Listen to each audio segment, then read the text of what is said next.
The New York Mets are making some waves, most notably by signing reliever Ryne Stanek to a one-year deal today. There were some other trades and signings that went on around the major league, so I want to get you all caught up on everything that you need to know. The biggest thing in general is that relievers and the reliever market is starting to go crazy.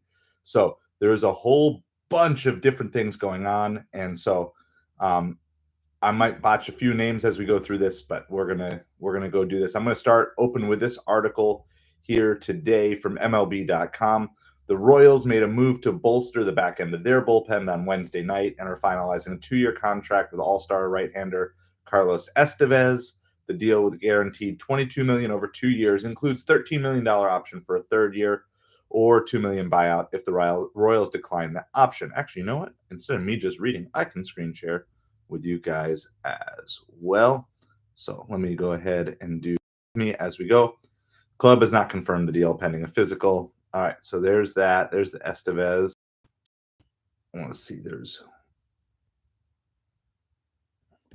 see if there's anything more in this. Okay, so that was one deal. All right, and of course the big Mets did and do that here really quick. As let me stop that one.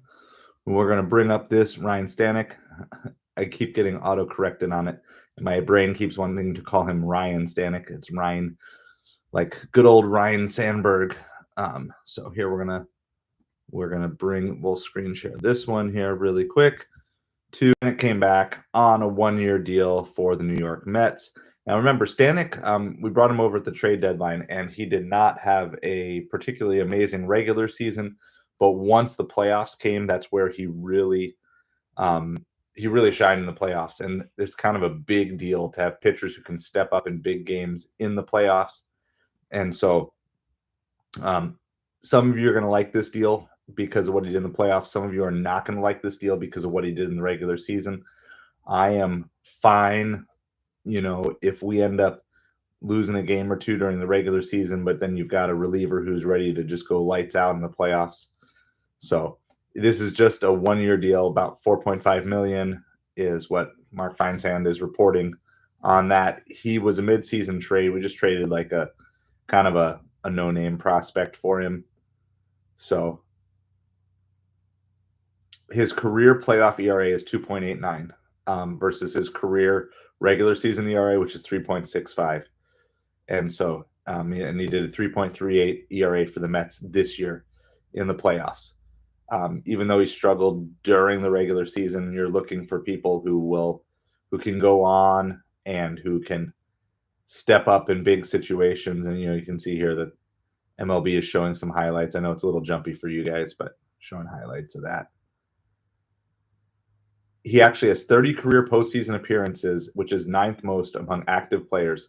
And he is also a World Series champion. And there is just something that's really nice because now you've got someone else to pair with Soto who has a World Series already.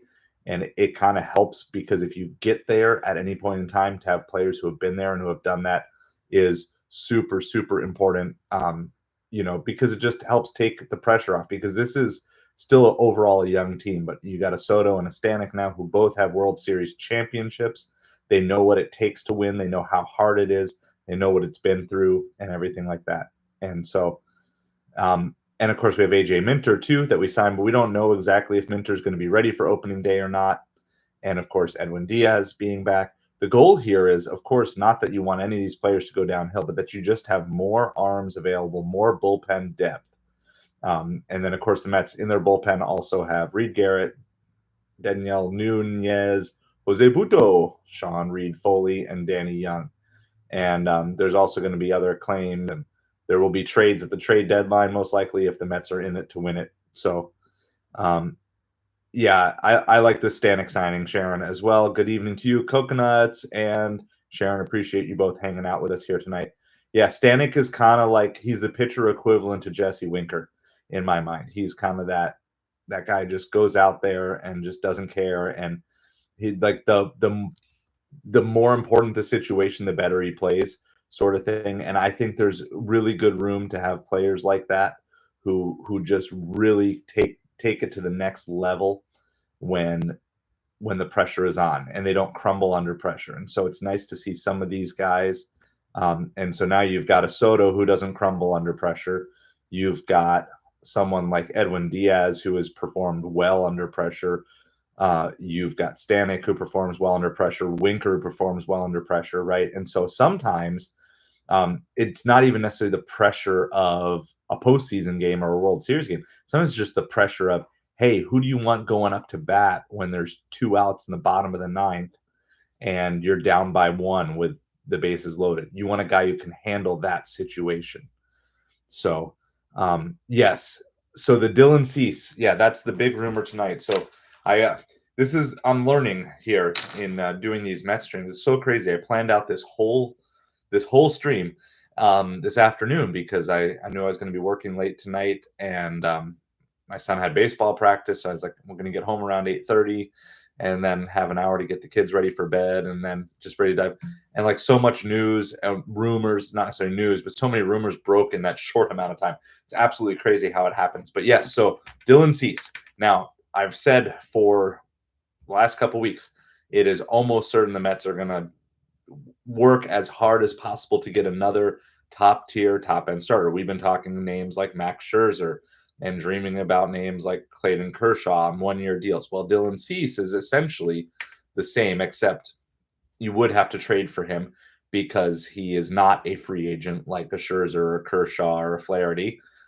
However, of all the names that have been bandied about, I like Cease. I don't think he is anywhere near the end of his career, and it would be nice to either trade for him and then maybe sign him for a multi-year deal after that if everything looks good, or at least just take him because we just need another. It feels like we're missing a number one because you just don't know what Senga's going to provide for you. You don't know, and none of these other guys would I truly trust to be a number one at this point in time. But Dylan Cease, he's a number one. And so I love the idea of that. And it also doesn't mean that you can't get somebody else in free agency or something down the road here, trade deadline pick or whatever.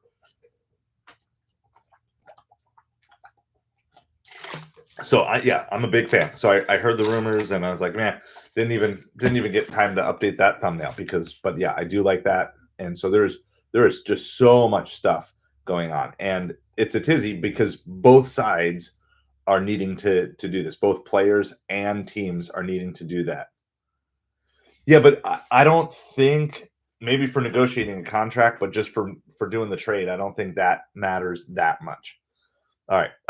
The other trade, or sorry, not a trade, but the other free agent signing that was a decent name, Ha-Seong Kim, formerly of the Padres, goes to the Rays. He was very loved by the fans there.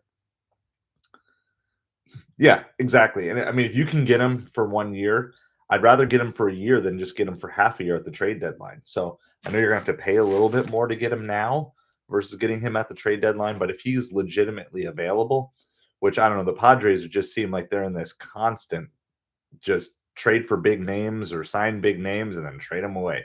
Get a big name, trade them away. Get Soto, get rid of him. Get Cease, get rid of him. Get Arias. I mean, Arias is the other name that I really like that I started hearing being possibly available too. We were talking last night about how the Mets and McNeil, maybe that would be, as much as some people like McNeil, it might be time for just a change of scenery for McNeil and Arias. I think I'm saying it right. So my apologies if I'm getting that name wrong. Arias. He slots into your second base. He will more than make up for any batting average that you would lose with McNeil. And now all of a sudden, you've got that infield, whether there's a Pete or not. It almost makes it easier to sign Pete because whatever you're losing with Pete's batting average, then he just covers with home runs. And but I mean, Arias he's going to get on base 2 times a game, like just every game. He's just base runners, and then you get guys on base ahead of Soto, guys on base ahead of Lindor, guys on base. I mean, it's crazy. So I really like that. And so find that interesting. The other thing I saw that was interesting, I've been looking at some top 10 lists, and I know it's just writers' opinions and doesn't hold that much. But I saw a top 10 catchers list, and they did not have Alvarez in the top 10 catchers in Major League Baseball, which kind of surprised me. I don't think he's like, a top five catcher, but I saw a lot of names on that list that I would take Alvarez with. And so I think a lot of people are maybe sleeping on Alvarez this year. I think people were too big on Alvarez this last year. And I think people are too big on Vientos this year. I think it makes sense that Alvarez had a year of regression last year, a little bit, the sophomore slump. And I think it makes sense to expect something similar for Vientos this year. But I don't think a lot of people are really talking about Alvarez and his potential as maybe being able to pick up a handful more home runs this year versus what he had last year as well. So, do I watch the Pro Bowl? Probably not because I'm probably going to be working.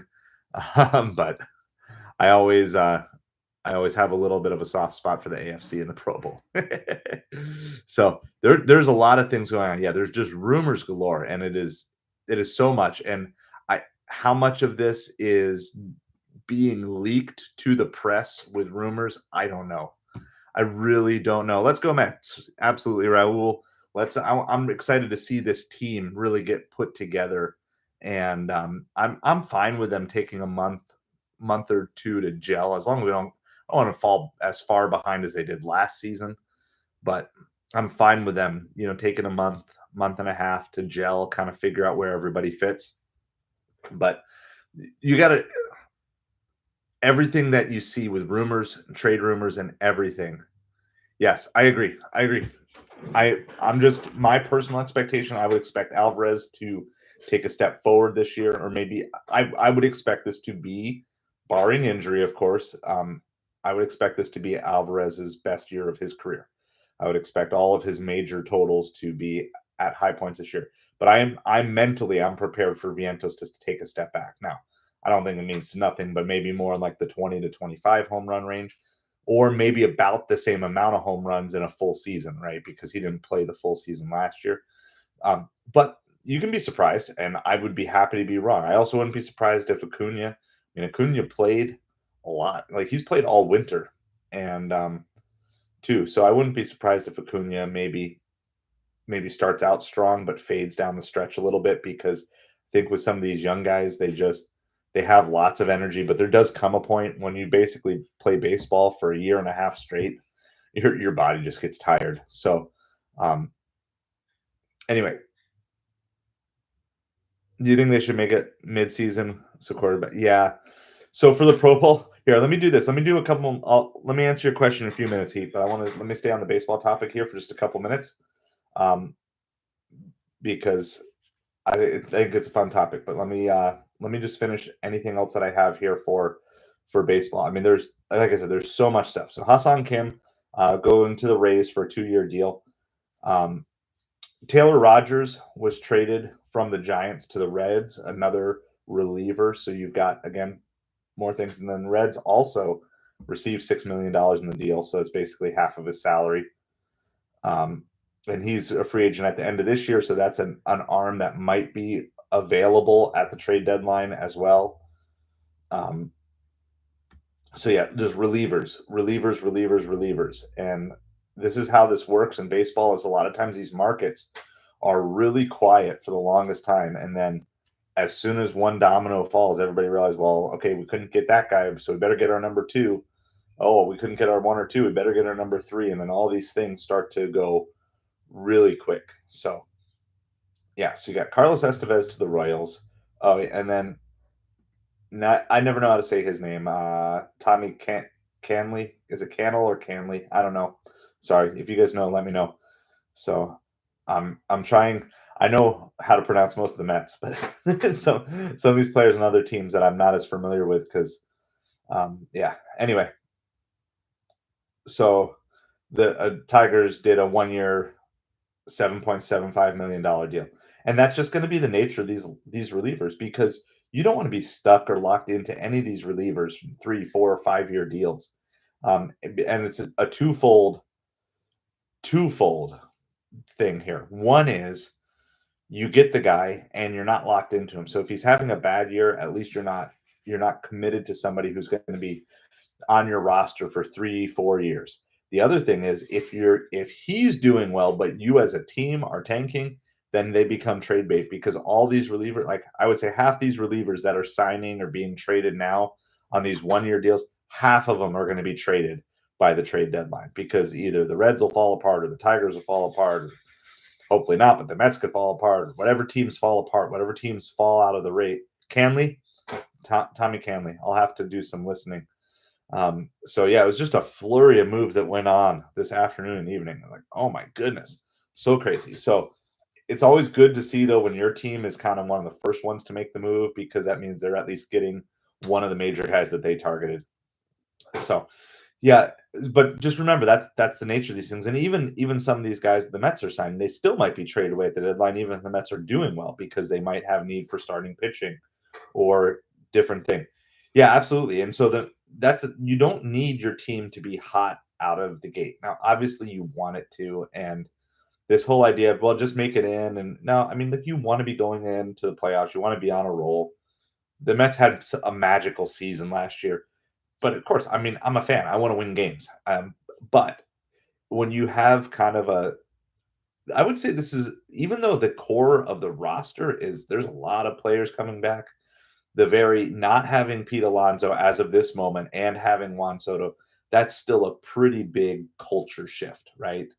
I don't know if I could think of two guys that maybe have the exact opposite personalities among hitters in baseball other than Pete Alonso, who's kind of like dad bod versus, like Pete Alonso, he looks like he's been 40 years old for the last 5 years, and then meanwhile Juan Soto, who looks like he's been 18 years old for the past 5 years and has all the swagger. They're both passionate about baseball. They're both great baseball players, but personality wise, I mean, they're just complete opposites. It's going to take some time for the team to gel. Yep. Exactly. Well, that's the thing is you don't know. I mean, everybody knows the Dodgers are the front runner. Everybody, is expecting the Mets to be in the playoffs, the Braves to be in the playoffs, the Yankees to be in the playoffs. But every year there's one or two teams that surprise, and every year there's one or two teams that massively disappoint. And so the whole point is just don't get yourself eliminated. Don't be eliminated by the All-Star break. The Mets almost did it last year. They almost got themselves eliminated by the All-Star break, but they were able to pull up right before they crashed. They were able to pull up and then go on that tear. Was it June? I think they had that really good month right leading up to the All-Star break, so they were able to pull up. But had their June been like their May, they would have been out of it and they would have traded. And Pete Alonso would have been gone already. There's no way the Mets would have held on to Pete Alonso, I don't think, had they not been in a playoff race last year. And so the June bounce back that they had literally kept Pete Alonso on this team through the end of last season. So, yep, exactly. And the year before, nobody was expecting Texas to beat out Houston, and I don't think many people were expecting the Diamondbacks to be the top team, in the NL a couple years ago. So it's drastically different. It's why you have to play the games. It's why you have to play the season. And it's really the first 6 weeks of the season. I don't want to say they're not important, but they're much more about figuring out who you are as a team. And especially last year with the Mets, when you have a brand new manager, you especially need to figure out who are you as a team? Who are these guys? Who are these players? Who's on board with the new system that's coming in? Who's wanting to quit and wanting to move on, right? And so the Mets had that last year. I forget the name. The pitcher who just threw his glove into the stands and they cut him. And like obviously you're just not a good fit for this team. So let's get you onto another team where you can go play baseball your way and that's going to work. And it's just how it is. It's the nature of everything here. And there's just this should help a little bit now with Mendoza being in his second year, but this is not going to be the OMG Mets of last year. This is not going to be the Grimace Mets of last year. Those are things you'll see remnants of them and they'll maybe show up from time to time, but for this team to be successful, they're going to need to find their own unique personality. They're going to need to find out what is working for them. Who are they? And the dynamics of it is going to change. And especially now if you bring in a Dylan Cease or if you bring in a Max Scherzer back, like any of those things will drastically change the dynamics of the team. And it's the manager's job then to figure out how to help this team gel into the contender that they need to be. And so, of course, you will see massive overreactions if the Mets get off to any sort of losing, you know, start of the year. That's just the nature of it, where fans are. But if you want to call yourself, or if you want to focus on being a better fan, so which is definitely one of the things that I want to encourage Mets fans. Like, let's work on being better fans. Let's work on finding better ways to support our team. And not to say that we can't be critical, but to really do it. I think one of the best ways to be a better fan is just take a deep breath for the month of April and the first 2 weeks of May. Take a deep breath. Just enjoy the fact that baseball is back, because we saw last year clearly that the start of the season, while it does, you know, it does hurt to get off to a bad start. Ultimately, it doesn't determine your season. Your season is every game is important, right? And a win in April means just as much as a win in September, except it really doesn't. Like, in the standings, it matters the same, but in the psychology of the team, you want to be winning in September.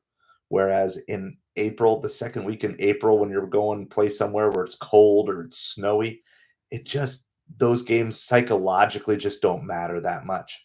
It's the nature of it. And I'm looking and I'm doing some comparisons, and obviously Little League Baseball is far from Major League Baseball. But like our coach, I love the philosophy he's going in with this team. It's 8 through 10 year olds. There's one 11-year-old, but 8 through 11-year-olds, right? And he just said, look, for the first half of the season, I don't care about wins or losses at all.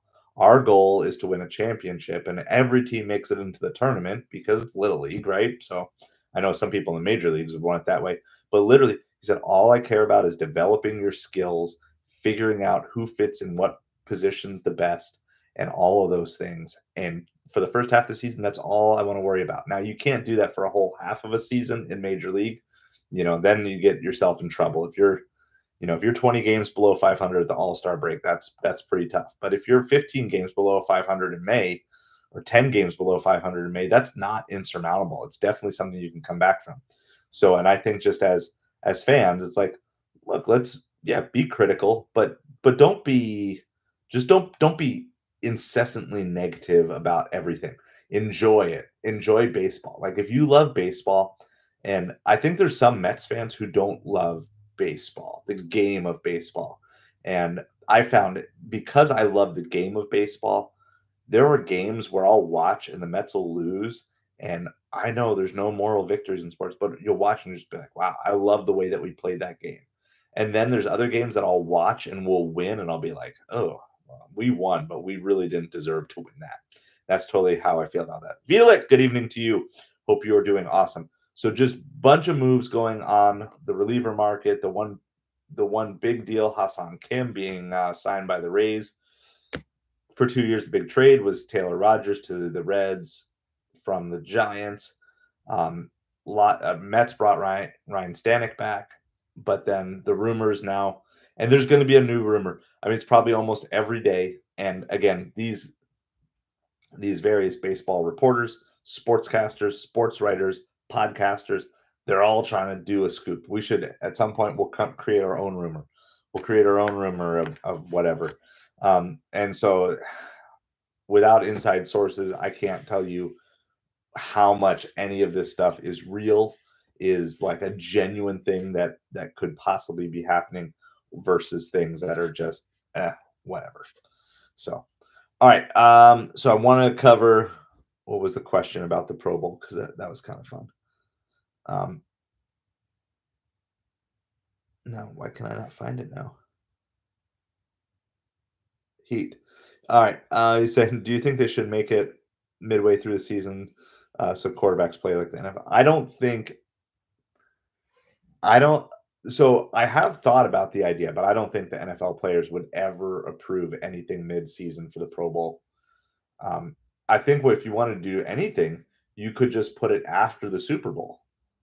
You could just, but I mean, at that point, probably most of the players just want to be with their families and go on vacation and stuff like that. But you could potentially put it after the Super Bowl. I actually thought the idea, if you wanted to just get away from the Pro Bowl and do more of a skills competition, you might be able to pull that off mid-season. And I was just thinking, what if you just, with this like 18 game season, what if you just ran everybody for, you know, 8 weeks or 9 weeks, and then you do the following week, you do a skills competition and then a bye. So you could just do back to back buys. I don't know if this would work. Or you just do a universal buy for everyone in the middle of the season. That way you're not disadvantaged by having a buy, either super early or super late where it doesn't help you as much. Just do a bye week and then fill that with something. If you did the bye week in the middle and you filled that with a skills competition, I don't know where week 8 or 9 would bring us. Probably, the first week in November, first or second week in November. Um, it's just so hard because of what the nature of how brutal football is. And you can't, like, you can eliminate checking in a hockey all-star game. You can eliminate, throwing the inside pitch. You can eliminate, tough defense in basketball, but you can't eliminate tackling in a football game to make it work. So I think that's the big problem with the Pro Bowl is any form of not real tackling is not real football, and therefore it's just not really worth watching. That's my take on it. So anyway, lots of things going on. I did find out we can vertically live stream on this channel now, but I already had this set up. But we might actually try doing some dual live streams. I might try to mess around with that just a little bit, see what we can get on that. And yeah, that's basically it. So I'm going to try to stay on top of news, going to still try to be here. We're going to aim for this 9:30 for as much as I can make it work. We'll aim for the 9:30 time slot for the days that I can come on and do that. So I'll trying to settle into at least a little bit of a schedule now. It'll all change once baseball season starts because I'm going to try to stream games on the nights that I'm not busy. Try to stream the games, not literally broadcasting it. You can't do that, but giving play by play and as we're watching the game or whatever, talk about it and just basically do like a group Mets watch party and something along those lines. And then I don't know if I'm going to really delve too much into the post game if we're going to do the during the game because there's some really good creators out there that have big audiences for post game time. But we could at least do during the game on some of these and see how we can make that work a little bit better. But yeah, so that's the overview. A lot of stuff going on. We didn't really even talk that much about Pete Alonso. The big news I heard on Pete Alonso is Francisco Lindor has made it known to the front office that he would like Pete back. I think everybody wants, not everybody, there's always a few. I think most everybody from the Mets organization would like to have Pete back. I mean, it's hard to argue that you're going to be able to field a better lineup without Pete than with Pete. And as fun or as interesting as, and maybe you still could do something along the lines of sign Pete and sign a Spencer Torkelson.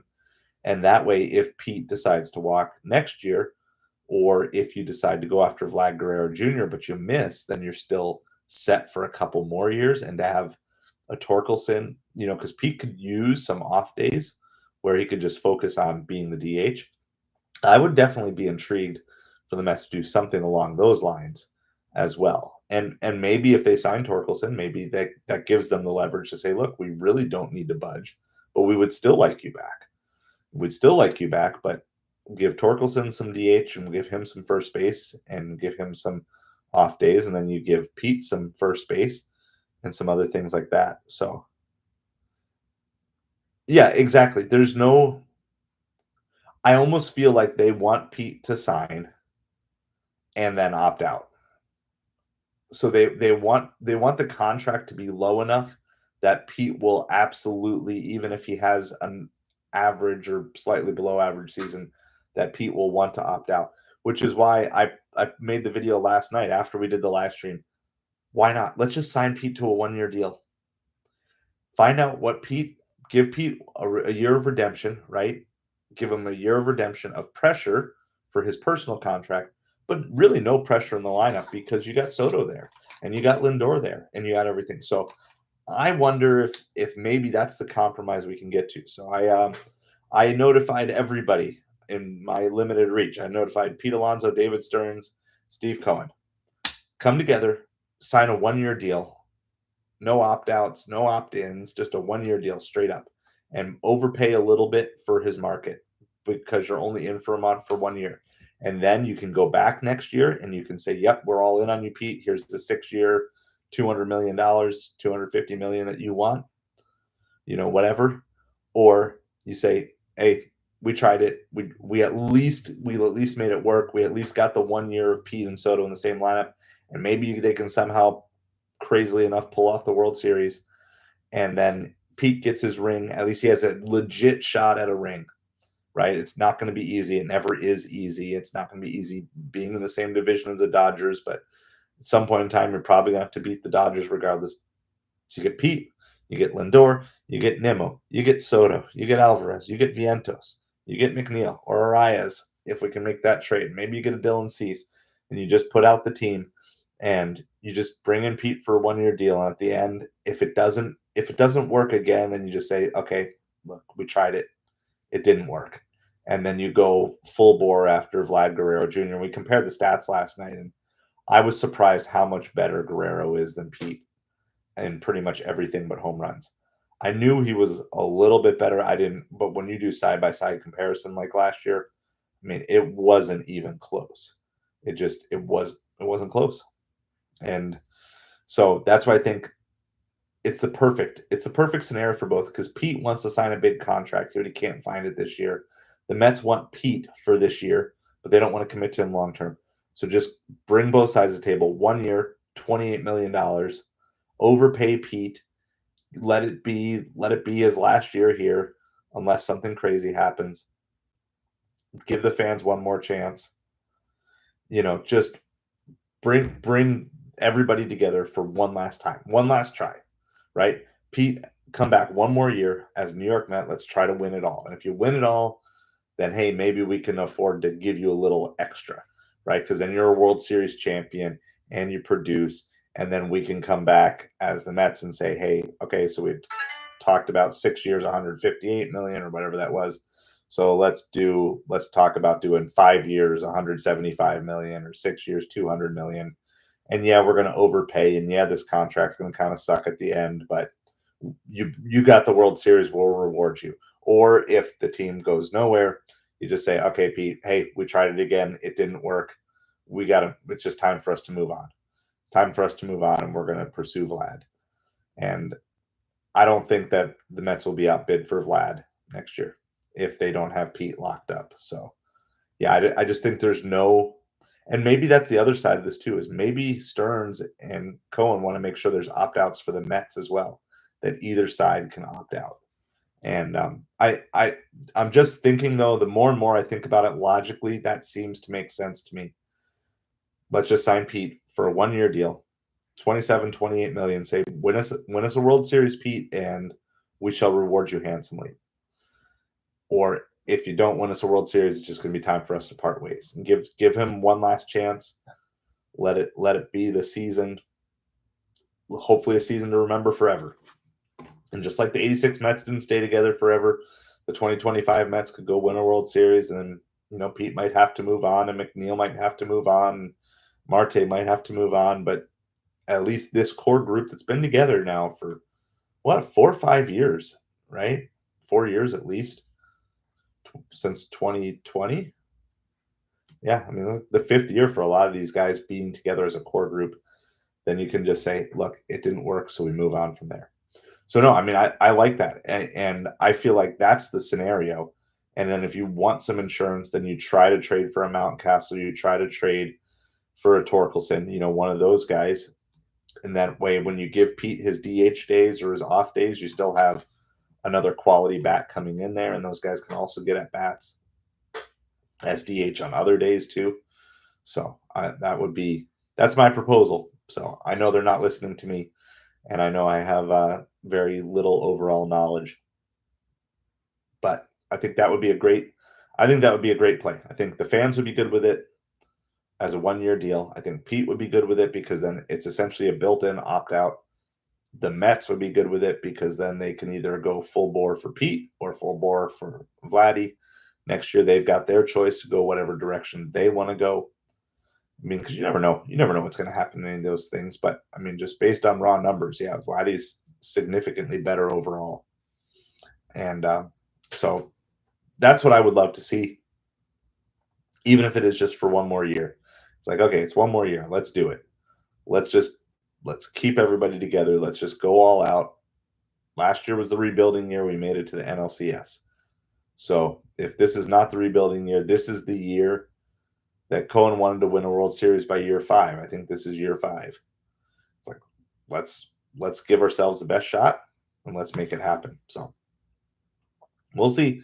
It definitely feels like any day now. I don't know. I just started getting that feeling today. Like feel like we're going to hear about Pete Alonso really soon. I would expect it's going to be a 2 to 3 year deal with opt outs, but we'll see. I think the 1 year deal could be something that works for everybody, but I don't know if Pete would settle for that because he wants insurance in case he has another down year. I'm sure that would be the reason why not to go for it, but I would really love to see him go for it. Just take the 1 year deal. If you really want to prove that you can take the pressure, then just make it known to everybody. Look, I know I'm under pressure. I know this is a 1 year deal. I have no opt outs. I have no safety net. I have to perform. I have the best lineup around me that I've ever had. I'm at the peak prime age for a baseball player. You know, I've got the best protection that I've ever had in the lineup. That's what I would love to see. So, yeah, yeah, exactly. Like, I mean, I think there were a lot of people who are thinking they would be happy with the Mets just making the playoffs last year. But now that that standard's been set, then the standard and level has been raised. So we'll see what they can piece together and string together through all this.